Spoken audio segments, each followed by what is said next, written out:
Katulad ng binanggit ko po sa pambungad ng ating banal na Ekaristiya, pinagdiriwang po natin ngayon ang Memorial of Our Lady of Sorrows. Ito po ay kasunod na kapistahan o selebrasyon makatapos po ng pinagdiriwang natin kahapon ang pagtatampok ng krus ni Jesus, the feast of the exaltation of the cross of our Lord Jesus Christ. Nung mga bata pa po tayo, lalo na sa mga pagkakatong nagkakasakit, umiiyak o nahihirapan, laging may bukang bibig ang mga nanay natin. Pag tayo'y nadidisgrasya, na-aksidente, nagkakasakit, o may hindi magandang nangyayari sa atin, may laging bukang bibig ang bawat nanay natin. At ano yun? Sana ako na lang. Kahit ako na lang. Dahil hindi kayang matiis ng isang nanay na makita niya na nagdadaang at may pinagdadaan ng paghihirap at sakit ang isang anak niya. Kahit sinong nanay dito, panigurado ako, naramdaman at lalo nang hindi kayang matiis ang pinagdadaanan ng isang anak. Kahit ako na lang, sana ako na lang. At ganun din ang pakiramdam ng ina ng Diyos sa ating Birheng Maria nung nakita niya nung binubuhat at pasampasan ni Jesus ang kanyang krus. At lalo na yung kahindik-hindik na pinako si Jesus sa krus. Kahit sino mang nanay, hindi kayang tiisin ng makita na naghihirap at nagdurusa at nagdadaan sa pinakamahirap na yugto ng buhay. Kahit ako na lang, sana ako na lang. Kaya po maganda po sa ating pagdiriwang ngayong araw na ito na meron tayong sequence before the gospel reading. At sa pambungad ng ating sequence, may magandang naibikas ang ating lector for today na itatranslate ko sa Filipino para mas lalo nating maunawaan at mas lalo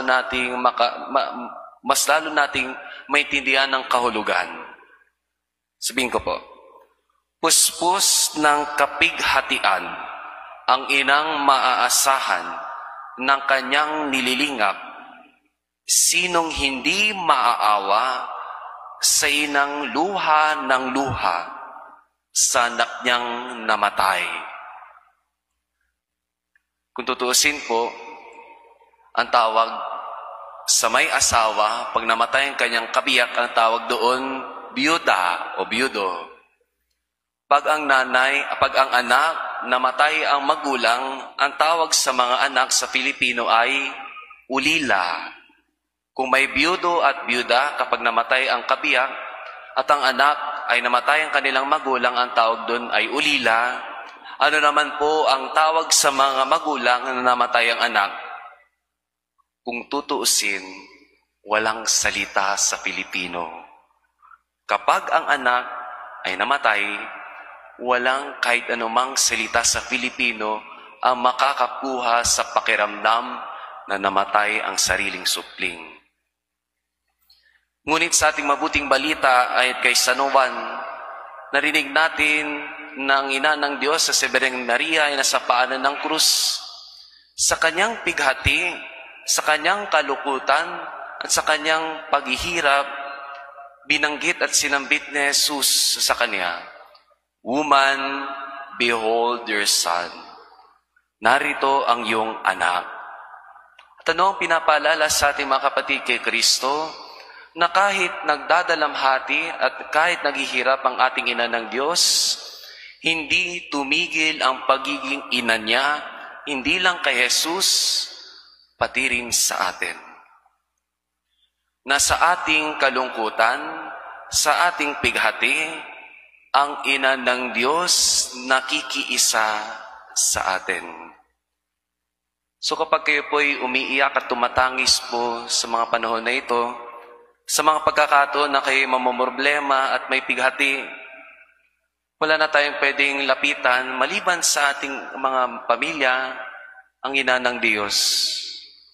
Kung tayo'y tumatangis, kung tayo dumadaan sa pighati, panigurado ako, ang babanggitin lang sa atin ng ating ina na Birheng Maria, sana ako na lang, kahit ako na lang. Please stand.